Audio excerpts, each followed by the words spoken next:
എന്തുകൊണ്ട് VM സുധീരൻ അതിൽ പിടിച്ചില്ല എന്ന് ഞാൻ അത്ഭുതപ്പെടുകയായിരുന്നു. പക്ഷേ സുധീരന് കാര്യം മനസ്സിലായി. വെറുതെ ഒരു വിമാനത്തെ കയറി പോയതല്ല, അത് യഥാർത്ഥത്തിൽ VD സതീശൻ സ്വയം പണയം വെച്ചതാണ്. പണയം വെക്കാനിടയായ എന്ത് പ്രശ്നമാണ് അല്ലെങ്കിൽ എന്ത് കാര്യമാണ് ആ ഡീലിനകത്തുള്ളത് എന്ന കാര്യം ഇപ്പോൾ പുറത്തു വന്നിട്ടില്ല. പച്ചയായി അഴിമതി നടന്നുവെന്ന് കോൺഗ്രസ്സുകാർ തന്നെ പറയുന്നു, UDF തന്നെ പറയുന്നു. ആദ്യം ശ്രീ അനിൽകുമാർ, ഇവിടെ സുധീരൻ ഇന്ന് ഇടപെട്ട് ഈ വലിപ്പത്തിലുള്ള പ്രതികരണങ്ങൾ നടത്തിയത് എന്തിന്റെ സൂചനയായിട്ടാണ് പ്രതിപക്ഷം കാണുന്നത്? കേരളത്തിലെ ആദർശ രാഷ്ട്രീയത്തിൻ്റെ രണ്ട് പ്രധാനപ്പെട്ട വക്താക്കളായിട്ടാണ് VM സുധീരനെയും VD സതീശനെയും ഒരു കാലത്ത് കേരളത്തിൽ അവതരിപ്പിക്കാൻ നോക്കിയത്. APCCയുടെ പ്രസിഡന്റായിട്ട് സുധീരൻ, ഒരു വൈസ് പ്രസിഡന്റായിട്ട് ഒറ്റയ്ക്കൊരു സതീശൻ്റെ വരവ്. അത് കഴിഞ്ഞ് ഈ സുധീരനെ മദ്യമാഫിയയുടെ ആളായിട്ട് ചിത്രീകരിക്കാൻ VD സതീശൻ ഒരു ശ്രമം നടത്തി. അതിൻ്റെ ഭാഗമായിട്ട് തൃശ്ശൂരിൽ അദ്ദേഹം മണലൂരിലൊരു ബാർ ഹോട്ടൽ ഉദ്ഘാടനം ചെയ്തു എന്ന ആരോപണം ഉന്നയിക്കുകയുണ്ടായി. അന്ന് VD സതീശനെ VM സുധീരൻ നിന്ന് തീർക്കുന്നത് ഓർമ്മയുള്ള കാര്യമാണ്, എനിക്ക് നല്ല ഓർമ്മയുണ്ട്. അപ്പം VM സുധീരനും VD സതീശനും തമ്മിലുള്ള ആ ഒരു യുദ്ധത്തിനകത്ത് എങ്ങനെയാണ് VM സുധീരൻ അന്നത്തെ വൈസ് പ്രസിഡൻ്റായിരുന്ന സതീശനെ കൈകാര്യം ചെയ്തെന്നുള്ളത് നല്ല വ്യക്തമാണ്. VM സുധീരന് ചില പ്രത്യേകതകളുണ്ട്. അദ്ദേഹത്തിൻ്റെ ആദർശം എന്ന് പറയുന്നത് അദ്ദേഹത്തിന് വിലപ്പെട്ടതാണ്. അതിലെത്രത്തോളം സത്യസന്ധതയുണ്ട് എന്നുള്ളതിനെക്കുറിച്ചൊന്നും ഞങ്ങൾ വിലയിരുത്താൻ ഉദ്ദേശിക്കുന്നില്ല. ഇവിടെ പ്രശ്നം അതല്ല. ഇവിടെ VD സതീശൻ ഉത്തരം പറയേണ്ട നിരവധി ചോദ്യങ്ങൾ നമ്മുടെ മുമ്പിൽ നിൽക്കുന്നു. കേരളത്തിൽ ഇപ്പോൾ നടപ്പിലായിട്ടുള്ളൊരു എംബഡഡ് ജേർണലിസം ഉണ്ട്.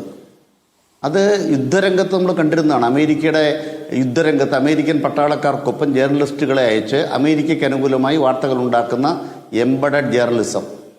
ഈ എംബഡഡ് ജേർണലിസം ഇന്ന് ചില മാധ്യമപ്രവർത്തകർ VD സതീശനോടൊപ്പം സദാസമയം സഞ്ചരിക്കുന്നതിലേക്ക് എത്തിയിരിക്കുന്നു എന്നുള്ളത് നമ്മൾ കണ്ടുകൊണ്ടിരിക്കുകയാണ്. അതിൻ്റെ ഭാഗമായിട്ട് വ്യാജങ്ങൾ നിർമ്മിക്കുകയാണ്. ഇപ്പോൾ ബിഗ് TV തന്നെ പുറത്തു കൊണ്ടുവന്ന ഏറ്റവും പ്രധാനപ്പെട്ട കാര്യമാണ് ഒരു വിമാനയാത്ര. ഒരു മുഖ്യമന്ത്രിയായ ഒരു വ്യക്തിയായി അത് ആര്യാട മുഹമ്മദിൻ്റെ ബന്ധുവിനെ കാണാൻ പോയതാണെന്ന് പറഞ്ഞ് കേരളത്തിൽ മറികടക്കാനാകുമോ? എന്തുകൊണ്ട് VM സുധീരൻ അതിൽ പിടിച്ചില്ല എന്ന് ഞാൻ അത്ഭുതപ്പെടുകയായിരുന്നു. പക്ഷേ സുധീരന് കാര്യം മനസ്സിലായി. വെറുതെ ഒരു വിമാനത്തെ കയറി പോയതല്ല, അത് യഥാർത്ഥത്തിൽ VD സതീശൻ സ്വയം പണയം വെച്ചതാണ്.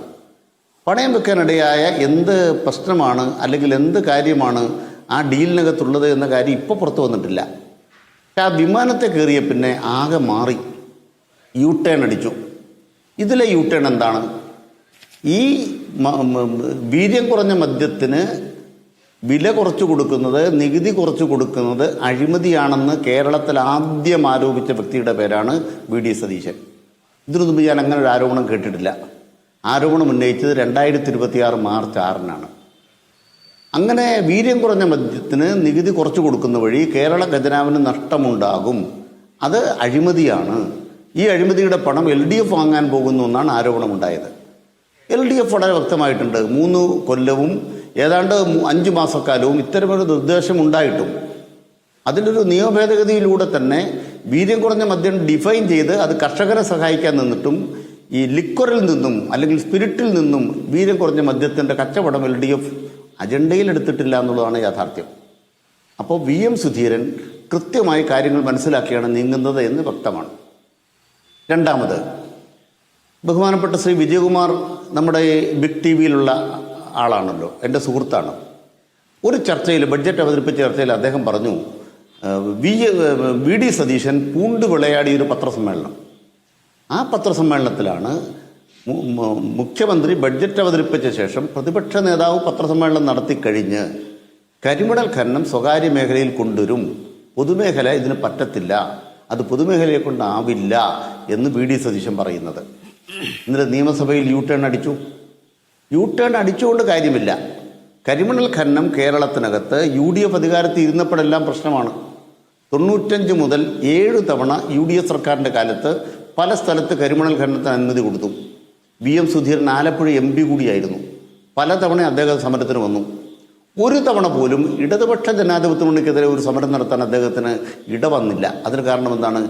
LDF സർക്കാരുകൾ ഒന്നുപോലും കരിമണൽ ഖനനം സ്വകാര്യ മേഖലയിൽ അനുവദിച്ചിട്ടില്ല. ഇപ്പോൾ ബഹുമാനപ്പെട്ട VM സുധീരൻ്റെ കത്തിൽ ആദ്യത്തെ കത്തിനകത്ത് കൃത്യമായിട്ട് പറയുന്നുണ്ട്, ആന്റണി സർക്കാരിൻ്റെ കാലത്ത് 2013 അനുവദിച്ചതാണ് വല്ലാത്ത വിനയായി തീർന്നത്. അതേ രീതിയിൽ ഈ സർക്കാർ പോകരുത്. ഇപ്പോൾ രണ്ട് പ്രധാനപ്പെട്ട കാര്യങ്ങളായി. ഇതിൽ നിന്നും തിരിച്ചറിയേണ്ട കാര്യം, ഇന്നലെ നിയമസഭയിൽ ഓടി രക്ഷപ്പെട്ട വി ഡി സതീശൻ, UDF വിട്ട് ഓടി രക്ഷപ്പെട്ട വി ഡി സതീശൻ, അദ്ദേഹത്തെ മുഖ്യമന്ത്രിയാക്കാൻ അധ്വാനിച്ച VM സുധീറിന് മുന്നിൽ കീഴടങ്ങേണ്ടി വരികയാണ്. ഇത് കീഴടങ്ങിയേ മതിയാകൂ. ഇതല്ലാതെ സതീശന് മുന്നോട്ട് പോകാനാവാത്ത വിധം വിഷയം പൊതുമണ്ഡലത്തിൽ വന്നിരിക്കുന്നു. തൊണ്ടി സഹിതം സതീശനും സതീശന്റെ അഴിമതിയും പിടിക്കപ്പെട്ടിരിക്കുന്നു. സതീശൻ ആരുടെ കീഴിലാണ്, ആർക്കാണ് കീഴ്പ്പെട്ടിരിക്കുന്നത്, എന്താണ് അദ്ദേഹം ഇത്തരത്തിൽ യൂട്ടേൺ അടിക്കാൻ ഇടയാകുന്ന കാര്യം എന്ന കാര്യങ്ങളൊക്കെ പുറത്തു വരേണ്ടതുണ്ട്. പ്രേംകുമാർ, ഇവിടെ VD സതീശനോട് പറഞ്ഞിരിക്കുന്നു ഏറ്റവും ലളിതമായി VM സുധീരൻ, ഈ കരിമണലിന്റെ കാര്യത്തിൽ ഒരു തരി മണൽ ആലപ്പുഴ ഈ പറയുന്ന ഭാഗത്ത് നിന്ന് ഖനനം ചെയ്യാൻ പാടില്ല. ആ തീരുമാനം കൃത്യമായി പറയണം. ഇനി വീര്യം കുറഞ്ഞ മദ്യത്തിന് നികുതി നിശ്ചയിച്ച കാര്യം അത് പിൻവലിക്കണം. ഫിനാൻസ് ബില്ല് വരുമ്പോൾ ഈ നികുതി ഘടന അതിലുണ്ടാകരുത്. ക്ലിയർ ആണല്ലോ. ഇനി ഇതിലിപ്പോൾ UDF കൂടണം, കോൺഗ്രസ് കൂടണം എന്ന് പറയുന്ന ഒരു പോംവഴിയാണല്ലോ VD സതീശൻ മുന്നിൽ കണ്ടിരുന്നത്. അത് അടഞ്ഞല്ലോ. ഇനി ഇതിലെന്താണ് സർക്കാർ എടുക്കേണ്ട തീരുമാനം? ഒന്ന്, LDF ഭരിച്ചിരുന്ന 10 കൊല്ലക്കാലം ഇങ്ങനെ 7 മണിക്കും 8 മണിക്കൊക്കെ നമ്മൾ ഭീകരമായ വിഷയങ്ങളെ പറ്റിയൊക്കെ ചർച്ച ചെയ്തിരുന്നത്. എന്തൊക്കെ ഭീകരമായ വിഷയങ്ങൾ.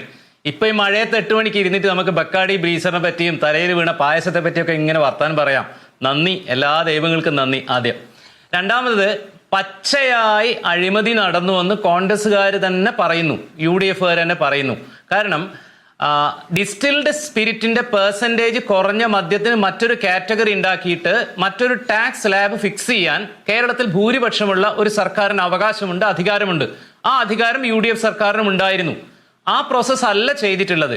3.5 കൊല്ലമായിട്ട് മുൻ ഗവൺമെന്റ് മുന്നിലുണ്ടായിരുന്ന ബക്കാടി കമ്പനിയുടെ ഒരു ഫയല് മുഖ്യമന്ത്രിയായി സത്യപ്രതിജ്ഞ ചെയ്ത് 3ാമത്തെ ദിവസം പൊടി തട്ടിയെടുക്കുന്നു. 24 ദിവസം VD സതീശന്റെ കയ്യിൽ ആരും കാണാതെ വെക്കുന്നു. ബജറ്റിന്റെ 2-3 ദിവസം മുന്നേ വളരെ ധൃതിയിൽ ഒപ്പിട്ടിട്ട് ബജറ്റിലൂടെ ഒളിച്ചു കടത്തുന്നു. ഇതാണ് പ്രശ്നം.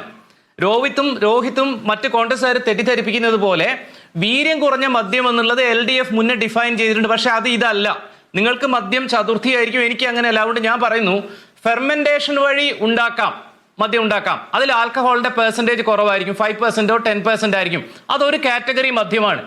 ഡിസ്റ്റിൽഡ് സ്പിരിറ്റ് ഡൈല്യൂട്ട് ചെയ്തുണ്ടാക്കുന്നത്, അതായത് ബക്കാടി ബ്രീസർ പോലുള്ള സാധനം പക്ക എഥനോളിൽ വെള്ളം ഒഴിച്ചിട്ട് ഡൈല്യൂട്ട് ചെയ്യുന്നതാണ്. അതിന് വേറൊരു കാറ്റഗറി നിശ്ചയിച്ചത് ആദ്യമായിട്ട് കേരളത്തിന്റെ ചരിത്രത്തിൽ ആദ്യമായിട്ട് മഹാനായ VD സതീശനാണ്. UDFോ കോൺഗ്രസോ എക്സൈസ് മന്ത്രിയോ UDF കൺവീനറോ ആരുപോലും അറിയാതെ അതിന്റെ നികുതി പുനർനിശ്ചയിക്കുകയാണ് ചെയ്തത്. VD സതീശൻ ഇന്ന് നിയമസഭയിലും പത്രസമ്മേളനത്തിൽ പറയുന്നത് മറ്റൊരു പച്ചക്കള്ളമാണ്. എന്താ പറയുന്നത്? വീര്യം കുറഞ്ഞ മദ്യം കേരളത്തിൽ വിൽക്കണ്ട എന്ന് UDF തീരുമാനിച്ചാൽ വിൽക്കില്ല. അങ്ങനെ തീരുമാനിക്കാൻ പറ്റില്ല എന്നേ. വീര്യം കുറഞ്ഞത് വിൽക്കണ്ട തീരുമാനിക്കാൻ പറ്റില്ല. കേരളത്തിൽ ഇപ്പോൾ നിലവിലുള്ള നിയമം അനുസരിച്ച് 42-50% വരെ ABV ഉള്ള മദ്യം വിൽക്കാം. 5% ഉള്ളതും വിൽക്കാം. ബക്കാടി ബ്രീസർ ഇപ്പോഴും വിൽക്കാം. പക്ഷെ എന്താ പ്രശ്നം? അതിന്റെ ടാക്സ് 251% ആയിരുന്നത് VD സതീശൻ ആരും അറിയാതെ, ഈ രോഹിത്തും അറിയാതെ, ഒറ്റ കോൺഗ്രസ്സുകാരും അറിയാതെ രാമാന് 120% ആക്കി കൊടുത്തു എന്നാണ്.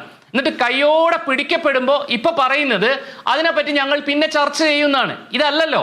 ചർച്ച ചെയ്യുകയും മന്ത്രിസഭയിൽ ചർച്ച ചെയ്യുകയും എന്നിട്ടൊരു നയരൂപീകരണത്തിൽ എത്തുകയും എന്നിട്ട് ടാക്സിന്റെ കാര്യം സ്ലാബ് തീരുമാനിക്കുകയാണ് വേണ്ടത്.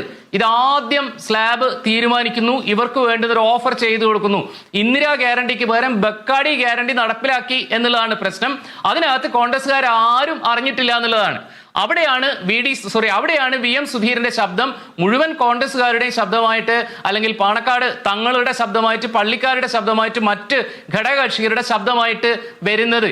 ഹറാമിന്റെ അളവ് കുറഞ്ഞു എന്നുള്ളതുകൊണ്ട് ഇത് ഹലാലാവോ എന്ന് 5% അല്ലേ ഉള്ളൂ എന്നുള്ളത്.